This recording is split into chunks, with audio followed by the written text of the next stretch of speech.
www.seancardavillis.co.ke. France scored 5 to bring a brutal end to the Iceland fairy tale and set up an intriguing Euro 2016 semi-finals against world champions Germany in Marseille on Thursday. 5-2 final score. Here's BBC Sport with more details. Giroud's onside into the friendly. Giroud shoots, front in the lead. Played in it, it's a good header and it's into the net. And it is Pogba. Griezmann with his back to goal, lays it off to Payet on his left foot, danger, it's in. Griezmann's through, 1-on-1, chips it, and it's in. Swept in towards the far post and it's headed in by Giroud. At half-time it looked like Iceland's adventure at their first major tournament could end with a humiliating defeat. They were 4-0 down at the break after goals from Giroud, Pogba, Payet, and the pick of them a lovely dinked finish from Griezmann. But Iceland clearly resolved to enjoy their last 45 minutes at these Euros, and while French thoughts turned to a semi-final against Germany, Iceland took the game to the hosts. They scored twice through Sigthorsson and Bjarnason, either side of a second goal from Giroud for France. And afterwards, the ovation the Iceland players received from their supporters was truly heartfelt.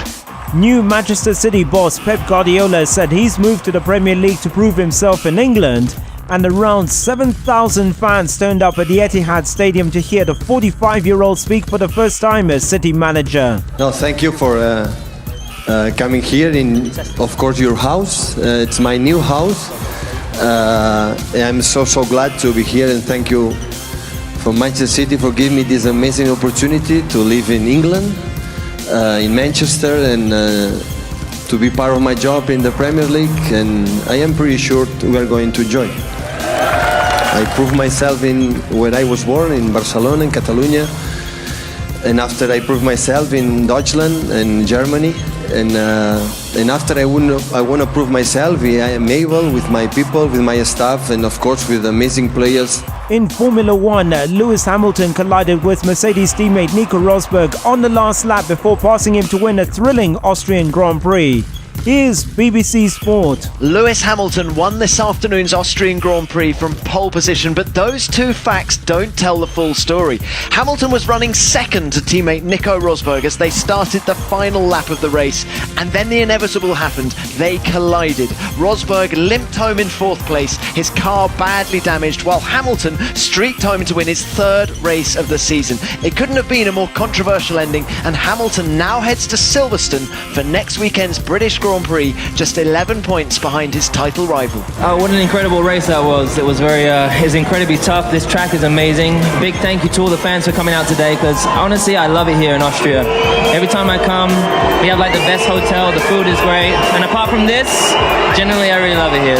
And we have Toto Wolff and Nikki, who are also from here. So there is a noise around just now. That's not my problem, that's their problem. In cycling, Peter Sagan won Stage 2 of the Tour de France to take the race leader's yellow jersey from Mark Cavendish. Here's BBC Sport with more details. This Tour de France of first continued on a rainy Stage 2 to Cherbourg. Mark Cavendish started the day in the yellow leader's jersey for the first time in his career, just as Peter Sagan ended it.